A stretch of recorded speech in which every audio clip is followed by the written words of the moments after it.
Salam, kita bertemu lagi dalam program Rehat GBI Ngadinegara Yogyakarta.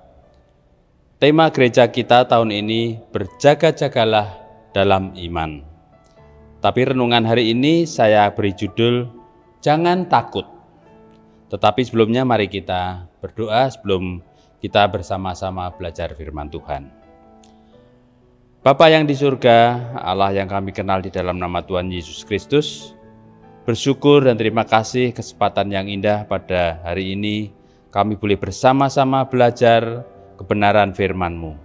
Biarlah Tuhan menolong memberkati supaya kami semua boleh belajar dan akhirnya iman kami semakin dikuatkan karena kami yakin dan percaya bahwa Tuhan terus memberkati setiap langkah kehidupan setiap anak-anak Tuhan. Terpujilah nama-Mu, terpujilah nama Engkau, di dalam nama Tuhan Yesus kami sudah berdoa dan bersyukur. Haleluya, amin. Bapak, Ibu, Saudara yang dikasihi Tuhan, kita akan baca firman Tuhan di dalam Yeremia pasal 1 ayat yang ke-8. Jangan takut kepada mereka, sebab aku menyertai engkau untuk melepaskan engkau, demikian firman Tuhan. Konteks dari firman Tuhan ini adalah ketika Yeremia diutus untuk pergi melakukan perintah Tuhan. Rupanya Yeremia merasa takut jika dia akan ditolak, bahkan mungkin menerima penganiayaan. Bahkan Yeremia merasa tidak bisa bicara jika harus menyampaikan sesuatu kepada banyak orang. Tetapi singkat cerita, Yeremia bisa menjadi orang yang dipakai Tuhan sebagai hambanya yang berhasil. Karena Yeremia akhirnya menyerahkan segala sesuatunya kepada Tuhan dan siap menerima perintah dari Tuhan. Bapak, Ibu, Saudara yang dikasihi Tuhan, bagaimana dengan kita ketika kita mendapat tugas pelayanan yang harus kita lakukan? Apakah kita juga merasa takut? Padahal kita sebagai anak-anak Tuhan harus bisa menjadi saksi-saksi Tuhan. Pada saat ini ada banyak peristiwa yang kadangkala menakutkan kepada kita sebagai anak-anak Tuhan. Kita sebagai orang minoritas di tempat tinggal kita, maka tentu kita harus bisa menyesuaikan dengan lingkungan kita, supaya kita bisa diterima oleh mereka yang tidak seiman dengan kita. Tahun 2023 baru saja kita lewati dan kita sudah memasuki bulan yang kedua di tahun 2024. Apa yang menjadi harapan di tahun yang baru ini? Apakah ada rasa takut atau khawatir menghadapi hari-hari ke depan? Apa yang harus dipikirkan dengan kehidupan kita sebagai anak-anak Allah? Banyak pertanyaan yang berkaitan dengan tahun baru yang akan kita jalani. Apakah kita sudah mempunyai rencana atau goal apa yang mau dicapai di tahun baru ini? Bagaimana dengan pekerjaan atau usaha kita untuk menopang kehidupan nanti? Bagaimana dengan anak-anak sekolah atau kuliah? Apakah ada goal yang ingin dicapai, tetapi tidak hanya rencana-rencana saja, tetapi bagaimana cara untuk melaksanakan rencana tersebut? Apakah sudah dipikirkan jika terjadi kesulitan atau kendala di dalam melakukan rencana tersebut? Tentunya harus dipikirkan dengan sungguh-sungguh ketika ingin sukses mencapai goal tersebut. Di dalam Injil Matius pasal 6 ayat 34 mengatakan, sebab itu janganlah kamu khawatir akan hari besok, karena hari besok mempunyai kesudahannya sendiri. Kesusahannya sehari, cukuplah untuk sehari.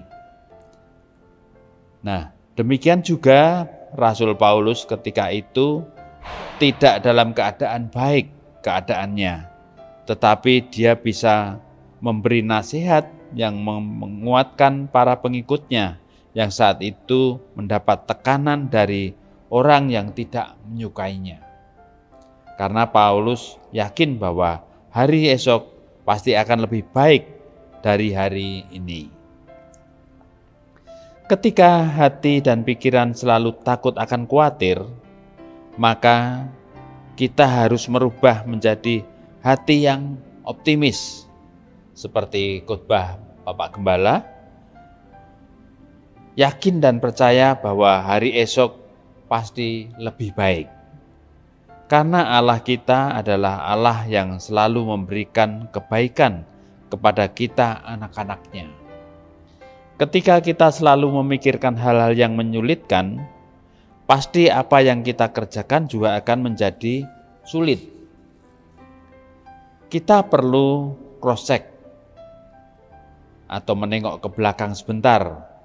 Di tahun 2023, sudah sampai di mana rencana kita atau goal yang kita rencanakan tahun lalu? Sudah berapa persen keberhasilan rencana kita yang akan kita capai? Jika ada yang belum dicapai, perlu dipikirkan apakah perlu strategi lain supaya bisa dicapai atau diwujudkan. Diperlukan keterlibatan Tuhan. Apakah kita sudah serahkan atau minta pertolongan Tuhan agar apa yang kita inginkan bisa tercapai? Jika tahun lalu rencana kita belum tercapai, apakah perlu dilanjutkan? Diperlukan perenungan. Apakah rencana tersebut sudah diserahkan kepada Tuhan? Kita tahu bahwa setiap hal yang kita rencanakan tidak selalu berhasil. Kita tahu bahwa segala sesuatu ada di dalam kedaulatan Tuhan. Tuhan bisa memberikan keberhasilan atau juga bisa menunda, bahkan tidak mengabulkan, karena semuanya itu untuk kebaikan kita sebagai anak-anak Allah. Kita memang perlu usaha dengan sekuat tenaga. Seperti khotbah Pak Gembala, kita harus optimis untuk mencapai cita-cita atau rencana kita. Seorang yang optimis harus selalu semangat. Tidak mudah putus asa dan setia berusaha sampai akhir menghadapi tantangan dan kesulitan. Kita tidak boleh merasa takut atau khawatir. Kita harus yakin dan percaya segala sesuatu yang kita alami merupakan perjuangan hidup yang direncanakan oleh Tuhan, dan meyakini bahwa hari esok pasti lebih baik dari hari sekarang. Di dalam Lukas 12 ayat 22-24 mengatakan, Yesus berkata kepada murid-muridnya, "Karena itu aku berkata kepadamu, janganlah khawatir akan hidupmu, akan apa yang hendak kamu makan, dan janganlah khawatir pula apa akan tubuhmu, akan apa yang hendak kamu pakai. Sebab hidup ini lebih penting daripada makanan, dan tubuh itu lebih penting daripada pakaian. Perhatikanlah burung-burung gagak yang tidak menabur dan tidak menuai dan tidak mempunyai gudang atau lumbung, namun demikian diberi makan oleh Allah. Betapa jauhnya kamu melebihi burung-burung itu." Nah, sesungguhnya firman Tuhan ini menempelak kita yang selalu kurang percaya akan kuasa Tuhan. Kita setiap hari sudah diberkati dengan makanan dan minuman, pakaian, bahkan tempat tinggal, tetapi kita selalu khawatir dengan kehidupan kita. Ketergantungan kita kepada Tuhan sesungguhnya mutlak. Ketika kita berusaha dengan kekuatan diri sendiri, pasti kita akan kecewa karena tidak sesuai dengan apa yang kita inginkan. Kita diberi kepandaian dan akal budi, tetapi ketika kita tidak minta hikmat dari Tuhan, pasti kepandaian akal budi tersebut akan digunakan secara negatif, bahkan cenderung merugikan orang lain. Tetapi jika kita minta hikmat dari Tuhan, kepandaian dan akal budi akan berguna bagi sesama dan memuliakan Allah. Saya sangat bersyukur kepada Tuhan dan saya sungguh merasakan akan penyertaan Tuhan di dalam kehidupan saya. Selama tahun 2023 saya merasa diberkati, baik secara jasmani ataupun rohani. Saya merasa bahwa Tuhan selalu membimbing saya, bahkan keluarga saya. Walaupun banyak kendala dan kesulitan dalam menjalani kehidupan ini, tetapi saya selalu aman dan nyaman, karena saya yakin Tuhan menyertai hidup saya. Saya merasakan bahwa Tuhan tidak pernah mempermalukan hidup saya. Saya merasa tidak memiliki kepandaian atau talenta yang baik, tetapi Tuhan memakai hidup saya untuk melayani Dia. Saya selalu bersyukur masih dipakai untuk melayani Tuhan. Saya selalu ingat firman Tuhan di dalam Mazmur pasal 23 bahwa Tuhan sebagai gembala saya. Saya akan bacakan di dalam Mazmur 23, Tuhan adalah gembala yang baik. Mazmur Daud, Tuhan adalah gembalaku, takkan kekurangan aku. Ia membaringkan aku di padang yang berumput hijau, Ia membimbing aku ke air yang tenang, Ia menyegarkan jiwaku. Ia menuntun aku di jalan yang benar oleh karena namanya. Sekalipun aku berjalan dalam lembah kekelaman, aku tidak takut bahaya, sebab Engkau besertaku. Gadamu dan tongkatmu itulah yang menghibur aku. Engkau menyediakan hidangan bagiku di hadapan lawanku. Engkau mengurapi kepalaku dengan minyak pialaku penuh melimpah. Kebajikan dan kemurahan belaka akan mengikuti aku seumur hidupku, dan aku akan diam dalam rumah Tuhan. Jadi kesimpulan renungan pada hari ini adalah mari kita selalu optimis menerima perintah Tuhan seperti Yeremia.